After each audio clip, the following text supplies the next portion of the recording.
She said, well, I have to lose weight. If I don't, I won't see my children graduate in 2 years. The story you're about to hear is real. A real client working with David Holman to achieve extraordinary results. David has worked with high performers such as Olympic athletes and business owners, as well as those looking to develop meaningful relationships. Aside from names and certain characteristics which have been changed to protect clients' confidentiality, all other details are true. This special season is brought to you by the Self-Belief Chief podcast. In today's episode, you're going to listen to me talking with a client who's looking to advance in their career, and they've diagnosed as an issue around their work ethic, and if that they can develop that side, it will really start to open up opportunities for them. So I'm going to share with them some really simple ideas that might be helpful for you, but also tell them a story about someone I once spoke with who kept losing weight and then putting it back on, and losing weight and putting it back on, and they couldn't work out how to permanently keep it off. I said one thing to them that would change their life forever. So, you might be thinking, how do we find drive? How do we maintain it? And what's the key ingredient? Let's get into the episode. But I want to be able to manage my workload better, so it looks like I have a better work ethic, if that makes sense. Okay. So when you say it looks like you have a better work ethic, looks like that to who? Well, the thing is, sometimes I bite off more than I can chew. So I try to fix everything, but I can't. I don't know I don't know if that falls on the work ethic, but it's related in a way. Basically, I just want to know when, if it's somewhere I can not take on too much stuff, rather than, I don't know. I want to really. As you might have noticed, there's a lack of clarity for this client in terms of exactly what the issue is, in terms of exactly what they want to work on. And without that clarity, it's hard to bring the result we want closer. I always say clarity brings things closer. So what you're going to see me do here is ask some questions about exactly what is it that we're trying to change? What is it we're trying to improve?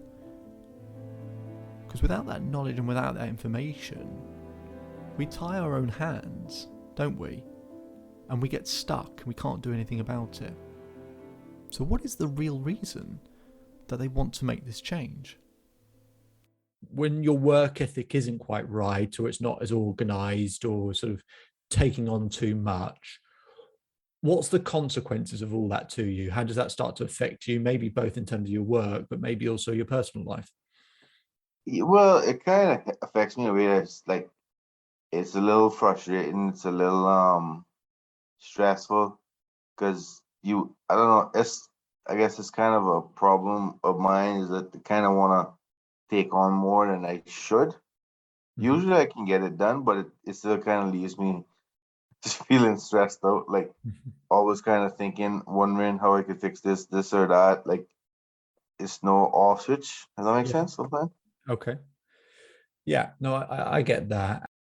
When you want to take on more work, why do you want to take on more work? Just have interest. I think it's not a bad trait to have, right? And it shows that you're committed and everything. But why do you have that desire or feel compelled to take on more work that you think, actually, this is too much for me? Because I generally want to do better, and I also want to I just want to do more and learn more as well in the process. But I guess also I don't know, when you do more, you tend to get appreciated more. Mm-hmm. Makes sense? Yep. Okay. No, I get Those that. are the few things that jump out. Yeah. Okay. So it goes back a little bit to some of the previous conversations we've had. Well, one thing is that if there's an aspect of here that we want to be seen to be working hard to get a level of appreciation, but also to help us advance in our career, that's not necessarily a bad thing. But it also, if we don't know who we're doing that for, then we just have this scattergun approach of working hard all the time. Now, it's good to have work ethic, it's good to have drive and all of that, of course it is. But a part of it's going, well, I want this person to know that I do have a good work ethic. Then it goes back to that thing of who am I working hard for? Who would appreciate the hard work the most? And let's make sure that they see it. Whereas actually with everyone else, I'm doing plenty of work already. I don't need to be doubling down over here and over here and over here. Maybe I just need to double down over here a little bit.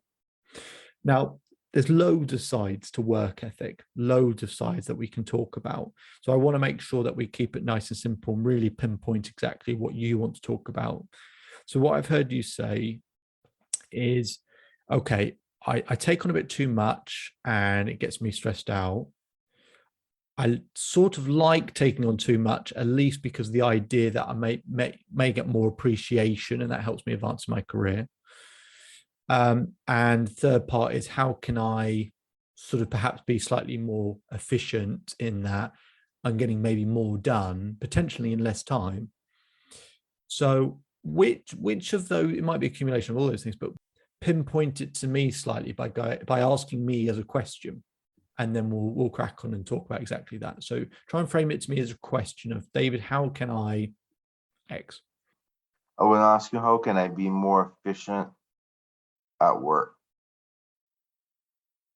So we really now know the question is to do with efficiency.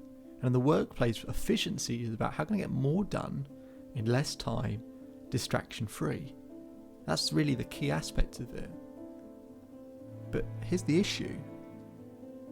In a world where our phone is, 10 inches away from us at all times? In a world where there's so much positive and negative reinforcement, there's so much going on and there are so many distractions, how do we become more efficient? So, a couple of things I'll mention, and then we can, I'll highlight a few things that we could concentrate on or focus on that help people. And then we can make some decisions about what you think would be most effective. So I'll mention a few things.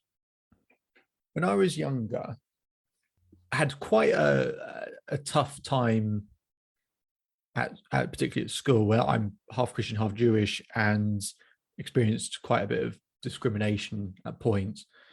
And every day my anxiety would build up during the course of the day. It would be okay at the beginning and then just build and build and build and build, and it get really, really big and really, really so high in my chest. As I got older, I was finding that each day that temperature kept rising through the day.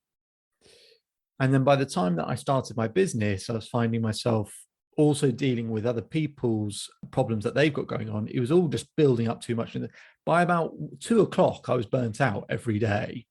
And if I had to take on one more bit of information or take on one more task or one more job or whatever it might be, I was going to explode. It's just way too much. And that was every day. So the first thing I had to do, which I've done every year, every single day for every single year since I've had my business, is that I don't wait to handle things in terms of my own stress level and emotions. I do things in a precautionary way. And one of those things is I went, when does that anxiety and stress start to peak?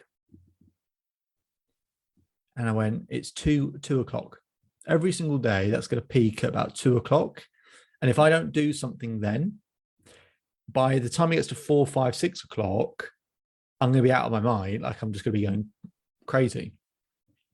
So at 2 o'clock every day, I schedule half an hour to do 3 things, which is 1, I do an exercise, sort of some brain training exercises that you can get on your phone. Just do that for 5 minutes, just to use different parts of my brain, because when you're at work, you sort of, the same parts of your brain are always being used and the rest of your brain's not using. So I do this brain exercise for 5 minutes just to fire up the other parts of my brain, just so it reawakens everything. Then I'll do about 5 to 10 minutes of just meditation. And then I'll do another, say, 5 to 10 minutes. I've got a list of all the things I've ever done, things I'm grateful for, lots of other things that I've got on my phone, and I just read through that. And that helps me to reset. so that in the afternoon, where I've got more work to do and more to go on, I'm back to zero again. In terms of that temperature, it's come right back down again. And then I can operate again in the afternoon and I can function. So one thing for you potentially is we just need a bit of a reset for you somewhere in the day. So my first question would be, if you say, look, I'll take on loads of work and it stresses me out, it might just be 5 minutes that we do this. You don't need to do it for half an hour necessarily. Can I ask you, on average, what time during the day would you say you start to feel it a bit more? I'm sure some days are worse than others, but what time of day do you go, actually, that's when I'm really starting to feel a bit stressed by all this? Probably similar to you, because by like early afternoon, because sometimes I don't take lunch, I just get dug in, and by like you say, like around 2 or so, I notice like just I can't do anything. Like my brain is struggling. So I guess like I force feed caffeine half the time, but that's not good, I guess. Yeah.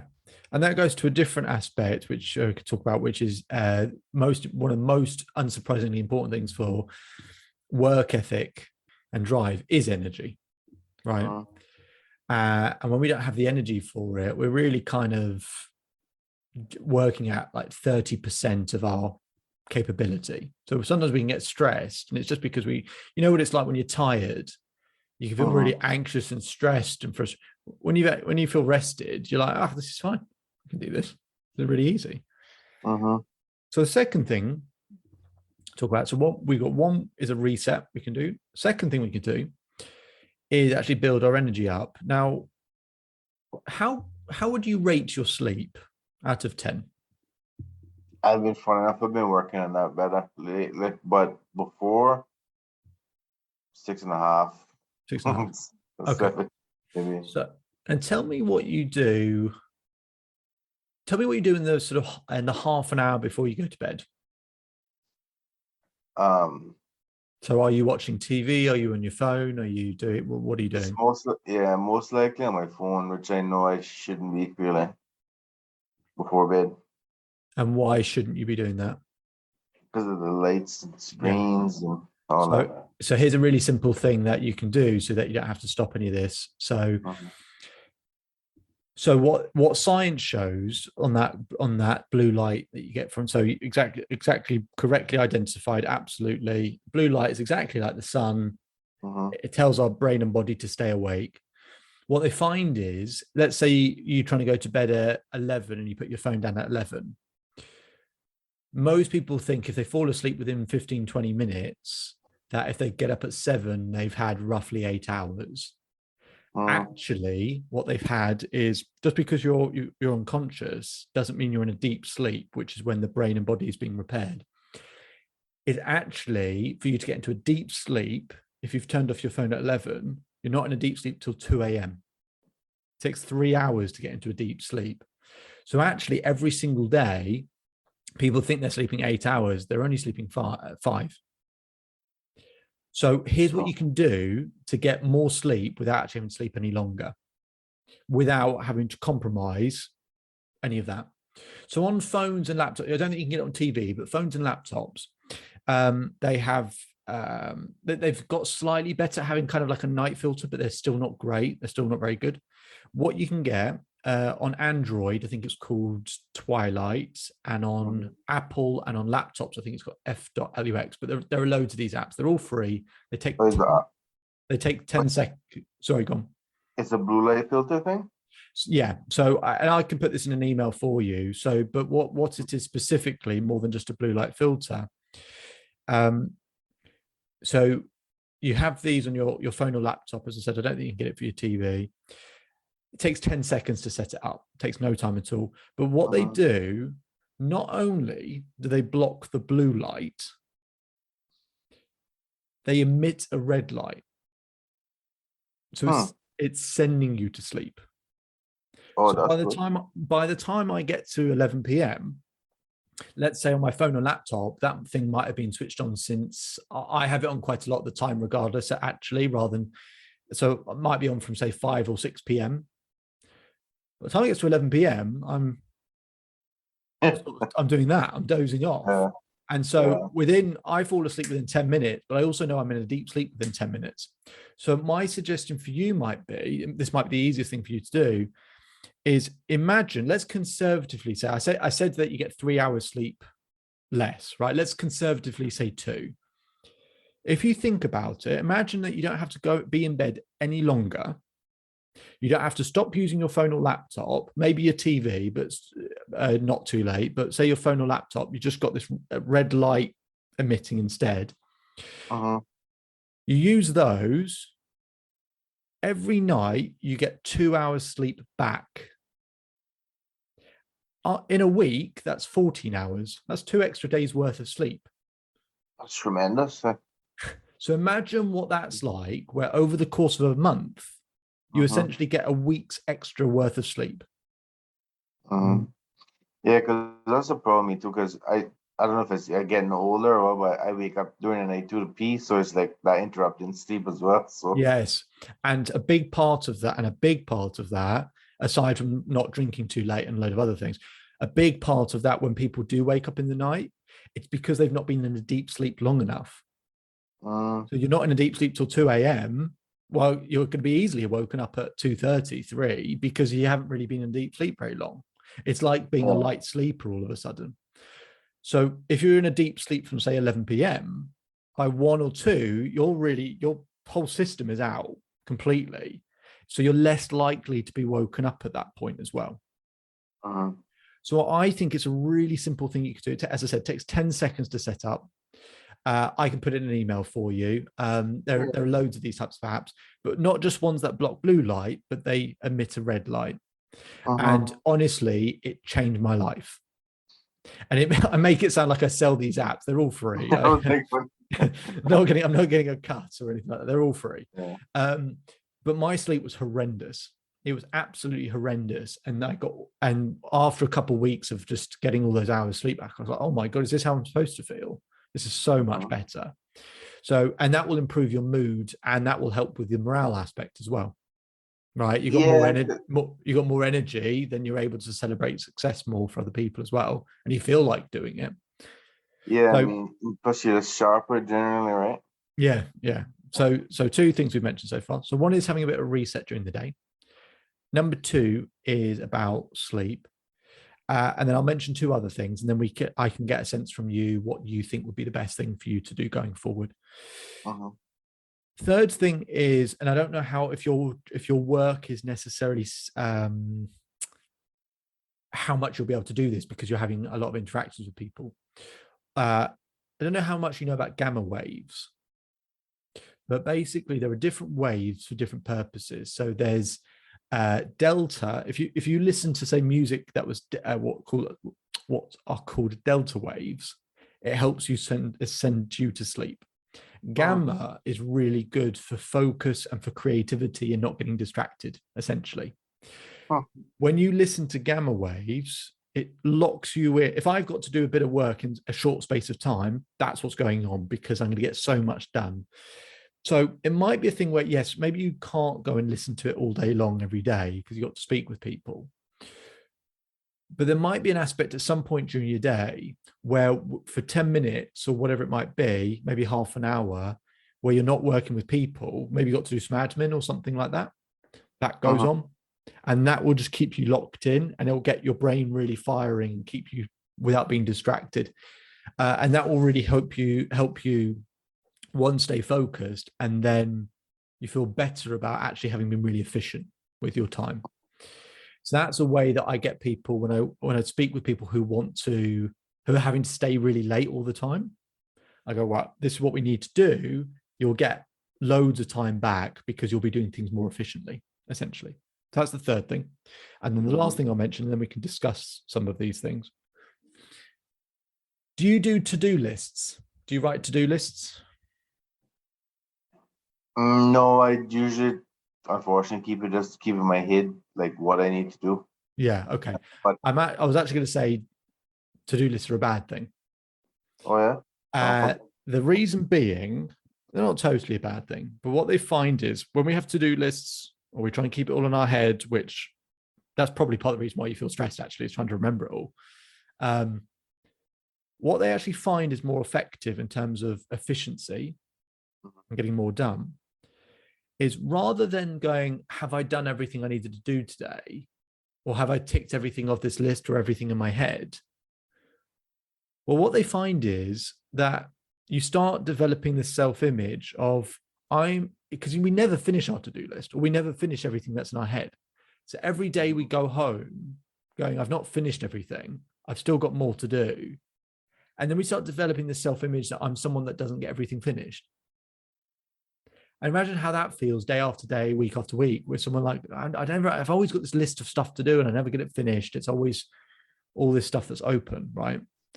What they find is, if you, rather than going, have a to-do list, you go, how much time am I going to commit to this distraction free?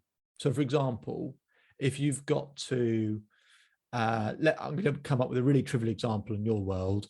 If I've got to fix this person's computer, right? Can I spend an hour or whatever amount of time, half an hour fixing this computer distraction free? And what they find is when you do that, you feel a greater sense of accomplishment, but they also find you get more done than having a list of things that you got to do. They find if you go, I will commit to this thing distraction free for this period of time and do it, you actually get more done. And part of the reason for that is a psychological aspect, which is I'm feeling like I'm actually achieving things and succeeding. I'm getting stuff done. My self-image improves that I get things completed. And when you think you're good at something or feel even better at something, guess what? It makes you want to do more of it. It can be as simple as that. So anyway, I've spoken enough. So I'll just mention those 4 things and then we can talk about any of them that you'd like to talk about. So a bit of a reset to get your stress down. Improving your energy. That might be as simple as getting that app on your phone. A third thing is listening to gamma waves. And the fourth thing being sort of removing lists and kind of being more focused on committing to periods of time distraction free. And that allows us to be more efficient. So I don't know how you feel about those ideas, or if any of them are more interesting than others to you. But do you have any questions, or is there any of those that you go, actually, I think that would be more helpful than the others? No, I think all 4 in tandem will work for me. So the client likes all 4 of these ideas, but I want to make a really important point that I would stress to him. Life is not about how much you learn or how much you know. It's about implementation. It's about who effectively can implement the necessary steps. And there's a really important part, which is science shows when you take one commitment at a time, you have a 95% chance of turning it into a permanent habit, something you're going to keep. But when you take on 2 commitments at a time, you only have a 32% chance of keeping one of them. So while someone can like all 4 of those ideas, trying to do them all at once when you've not done them before is doomed for failure. It's not going to become a permanent change. So what we do is we do one, and we do that for a week, and once we've got that down and we're used to it, then we put in the next one. And once we've got that for another week, you've got those 2 things that you've been doing, one for 2 weeks, one for 1 week, then you add the third one in. So I say it takes about 7 to 10 days to turn something into a habit. So take one thing at a time, implement it, get used to it, and then put in the next piece. So I talked this client through in this conversation about those things, and then later on in the conversation, which is where we're going to pick up now, the client mentioned something which would seem so abundantly obvious. How has this not come up already? How has this shift not been made? And whilst it sounds trivial, don't judge, because we all have the same version of this in some part of our life, an area where we just don't find the same level of drive and commitment as maybe we should. So what is this thing that the client has yet to mention? I guess most of us kind of rarely on time, but like I don't know. Normally, business doesn't mind that, but as long as we get the work done. Mm-hmm. But I think it would still improve work ethic by being more punctual. Yeah, and punctuality is important. I've got sort of four key aspects really of drive or work ethic are the hours you put in, efficiency and productivity, punctuality, as you just said, and commitment level as well. So yeah, now is your business quite what you just said is quite become quite a common thing, which is the work doesn't mind when you're in or necessarily the amount of hours. It's just, look, can you make sure you get the work done and do it well? So is your business quite a flexible working business, would you say, or is it quite strict? Well, for our department, it's a little more strict, but for others, not so much, because the service desk is more front line or customer facing. Yeah. So we kind of need to be there between this time and that time, but we also have redundancies to like call forwarding. Like someone calls the service desk, it'll go to an on-call agent, and then now if they miss it, then it'll go to me and or my boss. So like we have redundancies put in place that we should basically be able to be contacted 24/7. So right, okay. yeah, so it's not super strict, but at the same time, they still have a certain expectancy of us to be there by this time, to this time. So if there's an expectation, are you and your team meeting that expectation? To be honest, no, not really. So if we're talking about work ethic and the perception of work ethic, of having a work ethic, if we know someone else has an expectation, then that sort of goes hand in hand with, well, if we want to be seen of having a certain work ethic and someone, and if they're important to your ability to move forward in your career, has an expectation and it's not an unreasonable one. If it's not an unreasonable one, then that might be a small adjustment to make. Now, that small adjustment might be something as simple as, look, we don't all have to be in by this time every day, but maybe we do it where we have a bit of there are loads of variations of this idea, but like a bit of a rota in terms of like each day. So on this week, this person needs to be in at this time on a Monday, just so there's like at least one of you or something that is there and always available. Because maybe you don't all need to be there on time, but that's something to, that's a consideration for you in terms of, right, if I'm not meeting that expectation, what's the image that others have of me? And again, as long as they're not unreasonable expectations, then that's that question of, right, is that an expectation? Is that perception a perception I need to change? And is that perception affecting my ability to advance in my career? So I'll ask you that question. Do you think if other people have that perception, do you think that's affecting your ability to move forward? Well, in a way it does, yeah. Because it would give them the perception that I'm not reliable either. Okay. Yeah. I can just be honest. I'll be honest. It's like put myself in their shoes. Like you kind of wanna trust them to be there in case stuff happens. So it wouldn't give a good perception. So that's something I can try to work on going forward. And the stuff we've spoken about with regards to sleep, no doubt that if you've got increased energy level, then there's a bit more sort of vitality and vibrancy, and therefore it's a bit easier to get in for a certain time. When you're exhausted all the time, you're like, oh, if I don't have to, then. And a key part of work ethic, I'll tell you a story. I had a couple of years ago, I had a woman write to me on Instagram or something like that. And she said, look, David, I've been trying to lose weight. I keep losing it and then putting it back on, losing it, putting it back on.